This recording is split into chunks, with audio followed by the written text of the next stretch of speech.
देखो, कभी कभी सच्चाई बोलना बहुत ज्यादा जरूरी हो जाता है, बावजूद इसके कि इसके प्रतिक्रिया क्या होंगे इसके बाद। झूठ बोल के प्रशंसा पाने से अच्छा है कि आप सच बोल के, ठीक है, कुछ प्रतिक्रियाएं हो सकती हैं गलत मिले, लेकिन सच बोल दो। मेरे हिसाब से आज मैं तुम्हें 50 बोल दूंगा यूपी की, तो तुम 50 के लिए ट्राई करोगे ना। हो सकता है फिर तुम्हारी मेरिट पता लगा 40 ही चली जाए, तो तुम बोलोगे यार भैया इतनी अच्छी तैयारी हो गई थी, हमने माइंड में सेट। अगर मैं आज तुम्हें ये खुश कर दूं कि नहीं भाई 35 मेरिट जाएगी रे बच्चों एक्स ग्रुप की, और वहां यूपी के सारे वो बैठे होंगे, यूपी में तुम्हें पता है कंपटीशन कितना है, और मेरिट बटी हुई है, वो सीट बटी हुई है इस बार, और वहां मेरिट चली गई 40 और मैं बोल के बैठा हूं 35, तो तुम नहीं बोलोगे भैया ये क्या करवा दिया। तो मैं ऐसी बातों में बिल्कुल बिलीव नहीं करता कि बच्चों को खुश कर दूं, झूठे सपने दिखा। ये तो स्टेट वाइज पता करना पड़ेगा। जैसे यूपी की मान के चलो कम से कम जाएगी 50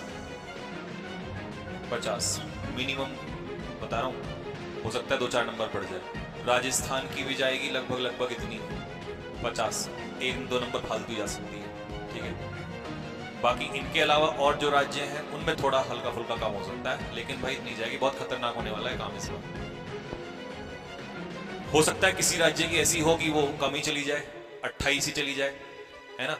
मान लो कोई उत्तराखंड का है, तो उत्तराखंड के बच्चे की हो सकता है 28 ही चली जाए फाइनल, है ना। कोई मान लो कोई ऐसे राज्य का जहां पर कम फॉर्म भरे जाते हैं, तो उसकी पता लगा 27 ही चली जाए, है ना। तो हो सकता एक बात अपने जहन में सेट कर लेना, आज ऐसी बात बता रहा हूं, और ये स्ट्रेटजी वीडियो लाऊंगा उसमें बताऊंगा, और एक बार बताऊंगा, जिस दिन मेरिट आएगी, जिस दिन पेपर होगा, उसके बाद फिर तुम्हें बताऊंगा कि देखो मैंने क्या बोला था। कान खोल के सुन लो। तुम फिजिक्स में जब पूरा जोड़ लगाओगे तो 15 से 20 के बीच में तुम्हारे मार्क्स रेंज करेंगे, जो कि बहुत बड़ी बात बोल रहा हूं। मैथ्स में हो सकता है तुम 20, मैं मान के चल रहा हूं सिलेक्शन वाला बच्चा 20 या 18, यानी कि उसको 18 से 20 के बीच में रेंज कर रहा हूं। तो अगर एवरेज मार्क्स में उसके, हो सकता है कोई बच्चा ज्यादा भी लिया है, लेकिन अगर मैं उसके यहाँ पर 18 मार्क्स जोड़ रहा हूँ, जो कि मैथ्स में बहुत बड़ी बात होती है। फिजिक्स में 15 से 16 मार्क्स अगर मैं उसके जोड़ रहा हूँ, तो ये तुम्हारे बनते हैं लगभग ये मान के चलो कितने बैठ रहे हैं, 34 मार्क्स बैठ रहे हैं। अब दो बातें हैं, ध्यान से सुनना। बात इतनी बड़ी है कि जिसको समझ में आ जाएगी ना, वो पेपर पास कर जाएगा, और बाकी तो फिर हर बार की तरह अगला अटेम्प्ट। इस 34 में अगर आपको, ये पहली बात तो मैं यहीं पर बहुत अच्छे नंबर देके चल रहा हूं तुम्हें, समझ रहे ना, यहां पर मतलब बहुत अच्छे नंबर देके चल रहा हूं, बहुत अच्छे नंबर, ठीक है। मैं एक्सेप्शंस की बात नहीं कर रहा हूं, कुछ बच्चे हो सकते हैं 10, 20, 50, 100 बच्चे हो सकते हैं जो यहां भी अच्छे नंबर ले, लेकिन एवरेज इधर ही घूमता है ज्यादातर का, ठीक है। अब इसमें तुम इंग्लिश में कितने मार्क्स जोड़ोगे, वो डिपेंड करेगा कि तुम मेरिट में आओगे या नहीं आओगे। क्यों?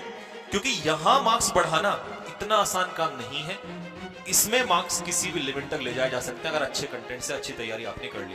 तो 34 में अगर मान लो आप यहां पर ये सोच के चल रहे हो कि यार मेरे 12, 13, 14 नंबर भी आ जाएंगे, तो आप 48 समथिंग तक आके रुक जाओगे, जिसमें आपको पता नहीं है क्या होने वाला है, जबकि ये आपका बहुत अच्छा। अगर ये 2-4 नंबर भी गिरा, मान लो मैथ्स में गलती से 15-16 नंबर रह गए, तो अब इंग्लिश में फिर तुम्हें कितना बढ़ाना है।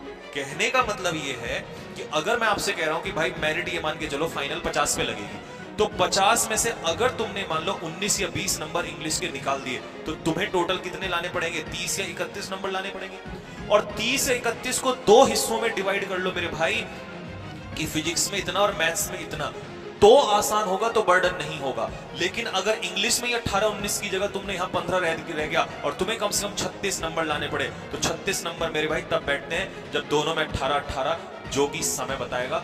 अभी जो बिगनर्स हैं, जो पहली बार देख रहे हैं, उनको हो सकता है हंसी आ जाए, लेकिन जो बच्चा एक्चुअल में तैयारी किए बैठा है या जो पेपर दिए बैठा है, उसको पता है कि सच है, कड़वा है लेकिन सच है, ठीक है। तो इसलिए इंग्लिश यहां पर गेम चेंजर का रोल प्ले करती है। जितने मार्क्स ज्यादा कैरी कर लोगे, बाकी सब्जेक्ट पे बर्डन नहीं रहेगा, ये ध्यान रख ले।